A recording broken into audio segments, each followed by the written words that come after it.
சினிமாவில் தனது கரியரை தொடங்கிய சமந்தா தெலுங்கு படங்களிலும் தொடர்ந்து நடித்து வந்தார். ஆனால் அவர் எதிர்பார்த்த வெற்றியை அவருக்கு கிடைக்காமல் இருந்தது. அவரது நடிப்பில் எதிர்பார்க்கப்பட்ட ஒரு சில படங்கள் தோல்வியையும் சந்தித்தது. அந்த சமயத்தில் தான் சமந்தாவிற்கு விஜயுடன் நடிக்கும் வாய்ப்பு கிடைத்தது. விஜயின் நடிப்பில் AR முருகதாஸ் இயக்கத்தில் உருவான கத்தி திரைப்படத்தில் கதாநாயகியாக நடித்தார் சமந்தா. அப்படம் தான் அவருக்கு மிகப்பெரிய திருப்பு முனையாக ஏற்படுத்தியது. மிகப்பெரிய வெற்றியை பெற்ற கத்தி படத்திற்கு பிறகு அடுத்தடுத்து முன்னணி நடிகர்களின் படங்களில் நடிக்க துவங்கினார் சமந்தா. தளபதி விஜயுடன் இணைந்து கத்தி படத்தில் நடித்த சமந்தா அதன் பிறகு தெரி, மெர்சல் என 3 படங்களில் தளபதியுடன் நடித்திருந்தார். அவர் தளபதியுடன் இணைந்து நடித்த 3 படங்களும் மிகப்பெரிய வெற்றி படங்களாகும். சமீபத்தில் ஒரு விழாவில் நடிகை சமந்தா விஜய் பற்றி பேசியிருந்தார். சமந்தாவிடம் கோலிவுட்டில் உங்களோட லக்கி சாம் யார் என்று கேட்கப்பட்டது. அதற்கு சமந்தா விஜய் சார் தான் என கூறினார். தளபதி 69 படமான ஜனநாயகன் படத்திலும் சமந்தா நடிக்க பேச்சுவார்த்தை நடத்தி இருந்தனர். ஆனால் கால்ஷீட் பிரச்சனையால் இந்த கூட்டணி அமையவில்லை. தெலுங்கு படங்களில் நடித்த பொழுது நாக சைத்தன்யாவுடன் அவருக்கு காதல் மலர்ந்தது. வீட்டு சம்மதம் கிடைத்ததை தொடர்ந்து சைத்தன்யாவுக்கும் சமந்தாவுக்கும் கடந்த 2017ஆம் ஆண்டு திருமணம் செய்து வைக்கப்பட்டது. திருமணத்திற்கு பிறகும் தொடர்ந்து நடிப்பதில் கவனம் செலுத்தி வந்தார் அவர். திடீரென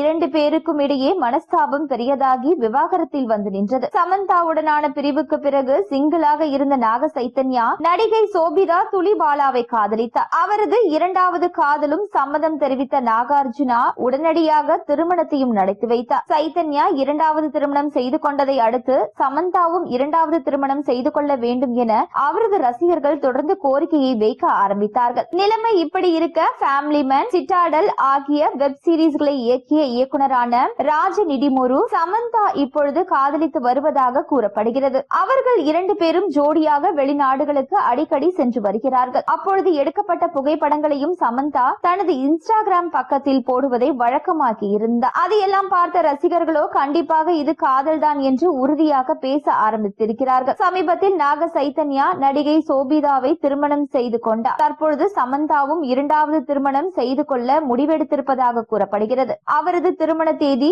முதலில் ஆகஸ்டில் குறிக்கப்பட்டு இருந்ததாகவும் பின்னர் சமந்தா அதை மாற்றி அவர் அக்டோபர் மாதத்திற்கு தள்ளி வைத்ததாக கூறப்படுகிறது. இதற்கு பின்னாலும் ஒரு காரணம் உள்ளதா. சமந்தாவிற்கு நாக சைத்தன்யாவிற்கும் அக்டோபர் 6ஆம் தேதி 2017ஆம் ஆண்டு திருமணம் நடந்தது. இதே தேதியில் தனது திருமணத்தை நடத்த சமந்தா முடிவு செய்திருப்பதாக தகவல்கள் வெளியாகி வருகிறது. அவர் தனது தற்பொழுதைய காதலர் ராஜ் நிடிமோருவை மணமுடிக்க இருக்கிறார். தமிழ் சினிமாவில் நெருங்கிய நண்பர்களை மட்டுமே அழைக்க சமந்தா முடிவெடுத்துள்ளார். அட்லி மற்றும் விஜய் குடும்பத்தினர்கள் கலந்து கொள்ள அதிக வாய்ப்பிருக்கிறது.